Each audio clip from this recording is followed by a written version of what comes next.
menghadapi berbagai macam kejahatan di tanah air yang kian merajalela.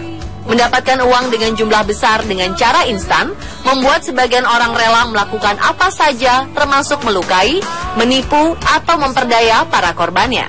Tentu saja untuk meraih kesempatan menggasak harta benda milik orang lain ini, para pelaku kejahatan membutuhkan modus yang cerdas.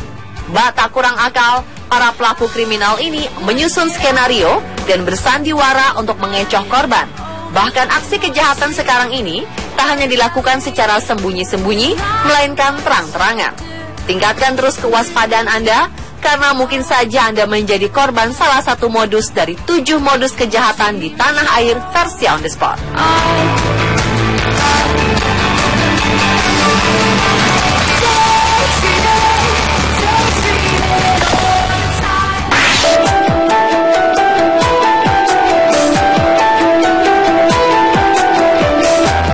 Yang pertama adalah modus berpura-pura tertabrak. Umumnya para korban dari modus ini adalah pengendara mobil, terutama perempuan yang berkendara seorang diri. Pelaku bisa sebanyak 2 orang atau kadang lebih. Lokasi kejadiannya pun seringkali di tempat keramaian.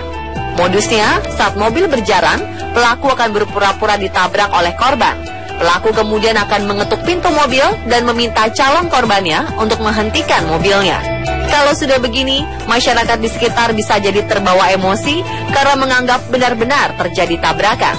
Namun bukannya meminta diantar ke rumah sakit atau dokter, pelaku yang ditabrak beserta komplotannya justru akan meminta sejumlah uang. Modus pura-pura tertabrak juga digunakan perampok yang menggunakan kekerasan. Perampok akan mencari lokasi di tempat yang tak begitu ramai. Jika korban menghentikan laju mobilnya karena merasa menabrak, saat itulah momen yang tepat untuk menguras harta korban. Sadisnya, mereka juga tak segan menggunakan kekerasan kepada korbannya. Modus ini juga kadang dilakukan untuk melakukan aksi penculikan. Salah satu korbannya adalah mahasiswa UI, Safira Permatasari. Setelah calon korban lengah, para pelaku langsung membekap gadis berusia 20 tahun ini dan meminta tebusan pada keluarganya.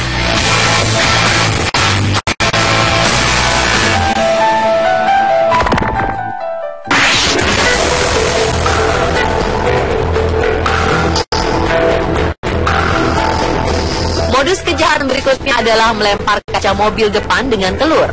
Komplotan ini seringkali beraksi pada malam hari saat kondisi jalan sepi. Sasarannya adalah wanita berkendara seorang diri. Telur yang dilempar ini bukanlah sembarang telur, karena telah dicampur dengan zat tertentu. Apabila pecahan telur tercampur dengan air, maka akan berubah putih seperti susu. Saat telur dilemparkan ke kaca, biasanya pengemudi secara otomatis akan menyemprotkan air dan mengoperasikan wiper. Padahal inilah tujuannya. Saat kaca semakin buram, pengemudi akan menghentikan mobil dan membersihkannya. Ketika itulah komplotan penjahat beraksi.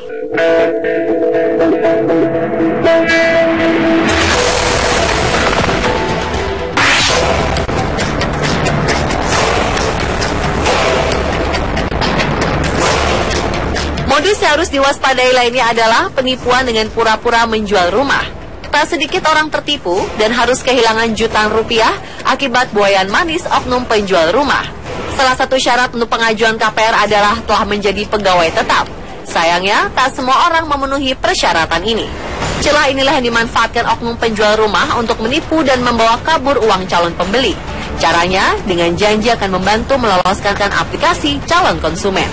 Saat calon pembeli telah terbuai janji-janji manis ini, oknum penjual akan memaksanya untuk segera mentransfer uang muka atau DP. Saat transfer sudah dilakukan, maka oknum ini akan menghilang dan tak bisa dihubungi bak ditelan bumi.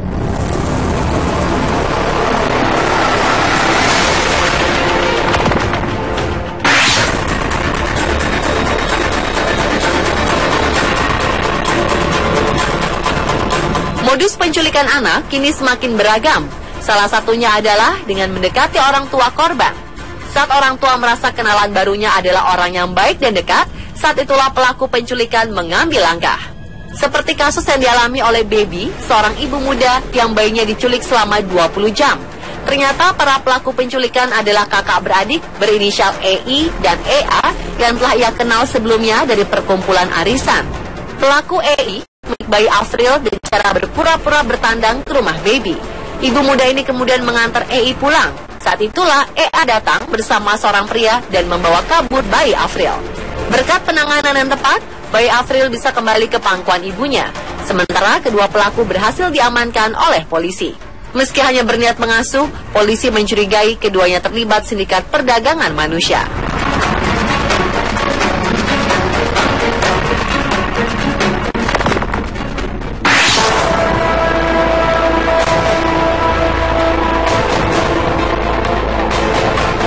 Pesan pendek atau SMS merupakan salah satu layanan telepon yang masih banyak disalahgunakan. Tak hanya SMS, penipuan seperti mamah minta pulsa, berbagai macam modus dengan memanfaatkan layanan SMS kian beragam. Seperti dengan modus menang undian, si calon korban akan mendapatkan SMS yang menyatakan bahwa si pemilik nomor HP mendapat undian dengan hadiah yang besar.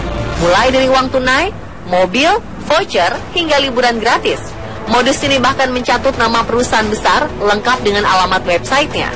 Ada juga modus yang mencantumkan permintaan transfer ke sebuah nomor rekening atas pembelian benda, rumah, sewa rumah, pembayaran uang kos, hingga cicilan kendaraan bermotor. Pengirim biasanya mencantumkan nama serta nomor rekening tujuan. Meski terkesan untung-untungan dalam menggait korbannya, namun modus ini kerap memakan korban dan merugikan.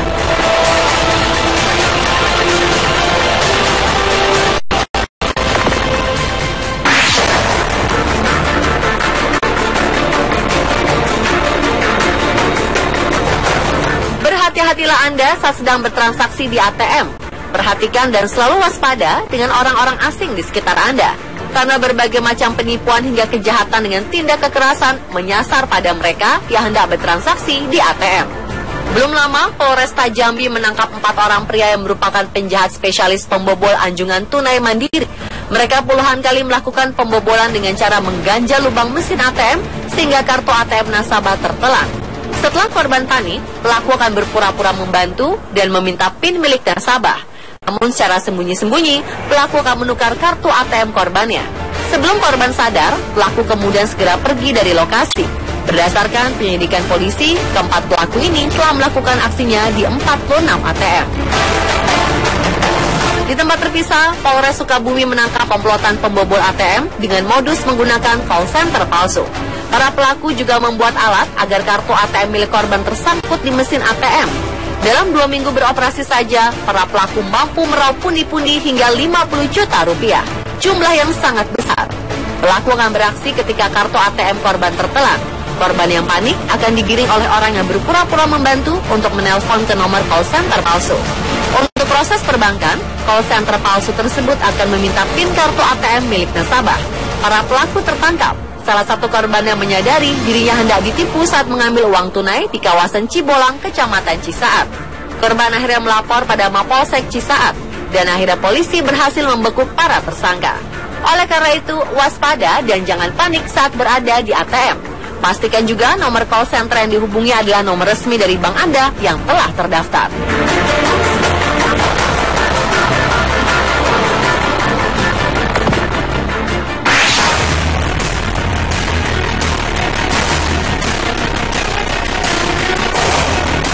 Pencurian atau perampokan rumah kini tak hanya dilakukan di malam hari atau saat rumah sepi.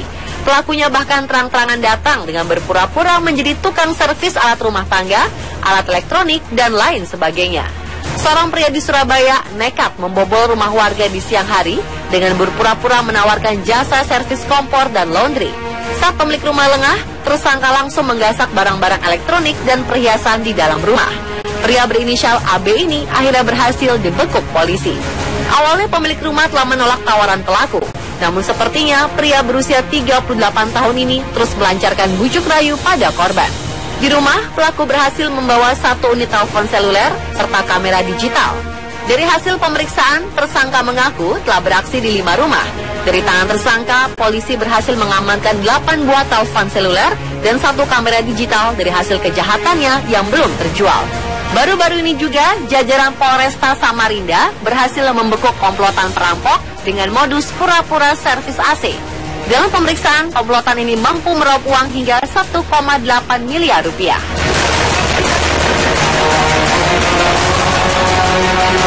Pemirsa, telah 7 modus kejahatan di tanah air versi on the spot.